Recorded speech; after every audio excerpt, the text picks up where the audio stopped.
Sizwe namhlanje kufanele sazi impela ukuthi izothweswa onke amakhosi, zonke indlovukazi, isizwe sayo sonke izothweswa sona namhlanje. Kungumthwalo ke singazi ukuthi uNkulunkulu uzoyithwesa isikhathi esingakanani, kodwa impilo yohlezi kulesi sihlalo ayipheli mhla ekhothama. Thema ishayiphu besi phambi kwami lawa lalala ngathi hawo ibhubesi likandaba elibhodle phezulu kwelinye ibhubesi lalala unomphelo alaze alabe lisavuka.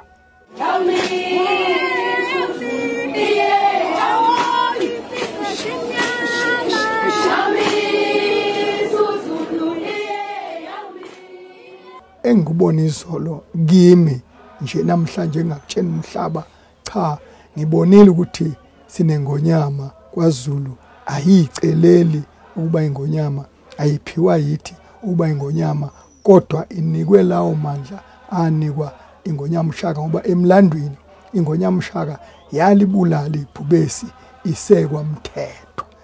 Uma ngihlehlela kusisi lesikhotheme, umlungu owayeyozingela naye eGazankulu kwakungumkhosi womhlanga lapha ya oSuthu, usesoSuthu.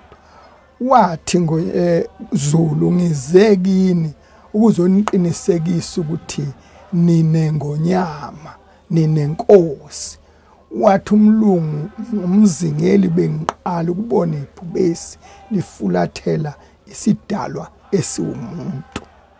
Liyaye life lizile, kodwa leli lathi malihlatshwa inhlamvu labaleka ukubaleka. Manje ke nizama ukuthi ke leso sigaba leso wamuzwa lo mlungu ukuthi usho into ejulile ukuthi amandla lesi sidalwa esithi ingonyama kwaZulu akusiwona womuntu, kodwa futhi ehla phezulu ezulwini, njengoba sikholelwa ukuthi ingonyama uShaka amandla ayinawo kwangasiwo okucaba ayehle nawe ezulwini. Ngiwabonile lawo mandla izolo esiqwini ingonyama ibulala ibhubesi phambi kwami. Ngingasho nje ukuthi wena wendlovu bayede, indlu lami ithi yamakhosi, isilwane eside kunazo zonke ezinye izilwane esibona lapha, ezinye ezingaboni khona, esidla amaqabunga aphezulu ezihlahleni zonke, ezinye zidla phansi ngobufishane bazo. Isilo esiphahlwe ngamalanga amabili siphahlwe ngelakwaZulu, saphahlwa ngelakwangwane. Ngithi ihlanga lwamakhosi, wena kaBhejana phuma esiqiwini, wena kaBhejana owabhala incwadi maqede kaza isayina, wathi yawusayinwa isizwe esayisayina ngamashoba ezinkomo ezaphuma kwaKhangela, zawela inkunzane, zawela umkhuze, zawela uphongolo, sibheke kwelakwangwane.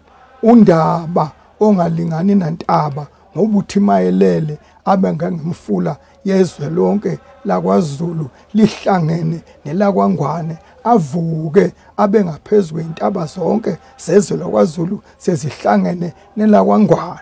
Inkosana abayiphika beyazi abakwaZulu bayede wena wendlovu hlanga lomakhosi.